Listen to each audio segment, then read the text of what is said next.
자, 문제인식과 환경 분석에 이어서 문제 도출입니다. 문제는 현상과 목표와의 차이죠.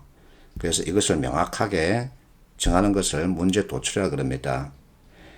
자, 로직 트리를 활용하면 복잡한 사안을 가지런하게 정리할 수 있죠. 그래서 문제 구조와 프로세스, 이것은 NCS 워크북에 있는 자료인데 이것을 여러분들이 한번 읽어보면 되죠. 그러면 객관식 문제 풀이 아주 쉬워집니다. 자, 어쨌든 문제 해결은 프로세스 관점이기 때문에 이와 같은 프로세스는 꼭 암기를 해야 합니다. 문제 인식, 환경 분석, 그리고 문제 도출, 원인 분석, 대책 개발, 계획 수립, 실행, 평가 이 단계를 여러분들이 머릿속에 꼭 넣어놔야 되죠. 이번에는 원인 분석입니다. 자, 문제 발생을 일으킨 그 원인은 크게 두 가지가 있죠. 하나는 대처할 수 있는 것과 대처할 수 없는 것이 있습니다. 자, 이 대처할 수 없는 것을 가지고 문제를 해결하겠다고 덤비면 돈키호테죠. 그래서 대처 가능한 것을 가지고 이제 대책을 개발하는 거죠. 자, 이 프로세스 꼭 머릿속에 넣어놓으세요.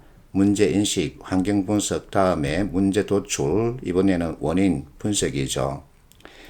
자, 원인 분석 프로세스는 이슈 분석, 데이터 분석, 원인 파악 이렇게 접근하는데 밑에 있는 것들은 여러분들이 한번 읽어보면 됩니다. 이슈 분석과 데이터 분석 역시 이와 같은 내용들을 한번 읽어보면 됩니다.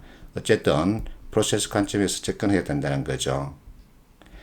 자, 문제 발생 원인을 찾아야 개선할 수 있죠. 문제가 일어났으면 그 원인을 꼭 짚어야 합니다. 실제 신문기사입니다. 자, 곤두박질 쳤답니다.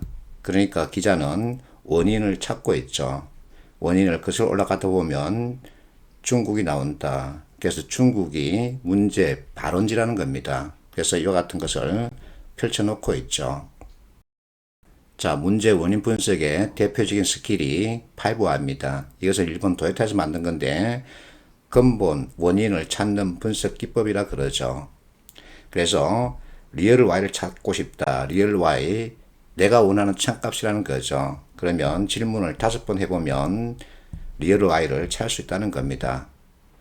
자, 대리석이 왜 부식되나 하는 문제 발생했습니다. 그러면 그 원인을 찾기 위해서 질문을 5번 해보는 거죠. 왜 부식되나? 대리석을 세제로 자주 닦기 때문이다. 왜 세제로 자주 닦는가? 비둘기가 똥 오줌을 많이 싸기 때문이다. 왜 비둘기가 많은가? 비둘기 먹잇감인 거미가 많기 때문이다. 왜 거미가 많나? 자, 해가 지기 전에 전등을 켜서 거미 먹잇감인 나방이 많이 몰려들기 때문이다. 왜 해가 지기 전에 전등을 켜는가? 기념관 직원들이 일찍 퇴근하기 때문이다. 그러면 근본 해결책은 무엇일까?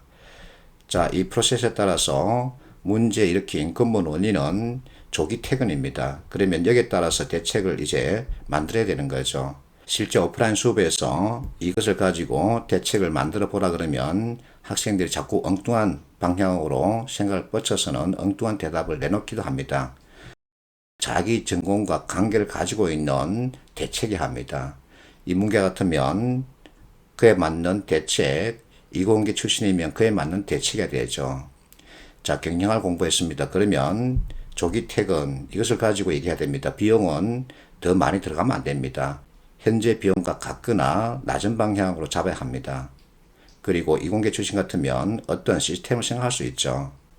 자, 원인을 분석했으면 이제 해결책을 개발해야 되겠죠.